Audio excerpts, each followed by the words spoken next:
The deadly floods in Texas also hit close to home for several U.S. lawmakers, while others are calling for greater attention to possible emerging weather patterns. Capitol Hill correspondent Erik Rosales joins us inside our studios with more. Erik? Well, good evening, Monse. Yes, the summer camps dotting the Guadalupe River are popular with families, several members of Congress, and in some cases, generations of their children have attended these camps. Texas Congressman August Pfluger's daughters were at Camp Mystic when the floods engulfed the area. Thankfully, he posted on X that his daughters were safe, but it was a close call.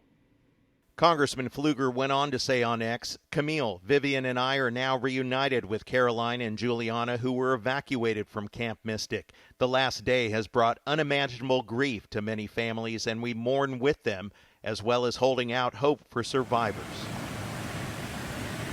Georgia Congressman Buddy Carter's granddaughters were at the summer camp as well. He posted, quote, "My granddaughters are safe. Unfortunately, not everyone was as lucky. My granddaughters lost their cousin Janie, and many other families are grieving loved ones." Republican Congressman Chip Roy's district includes the flood-ravaged areas. He says that there will be second-guessing and finger-pointing as people look for someone to blame, but now is not the time. And the heroic efforts of people that worked in those camps, directors of the camps, people who owned the camps, who not just risked their lives, gave their lives to try to go save the lives of those kids. That's who they are as Texans. Some Democrats are already doing just that, accusing the Trump administration of not being serious about the environment. I think climate change is obviously a part of it. These floods are happening more often in more parts of the country and really all over the world. And so we have to face that reality and be better prepared for it and combat it. Some are also blaming the administration for cutting disaster preparedness in Texas and other states. For instance, the National Weather Service, which issues forecasts and warnings, lost more than 550 workers earlier this year, some through attrition. The White House says staffing did not affect the ability of Texas to prepare for the disaster.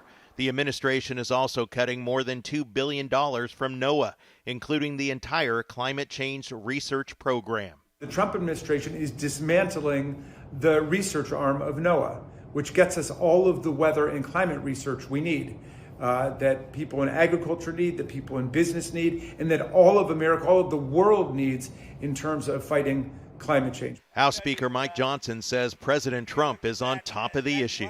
Every available resource has been deployed. The president, of course, is dialed in and watching this develop moment by moment as we are, and we'll handle supplemental funding requests as they come in. Senate Minority Leader Chuck Schumer has written a letter to the Commerce Department demanding an investigation into staffing shortfalls at the National Weather Service and any impact that it's had in the recent tragedy, along with other congressional hearings may be planned as well.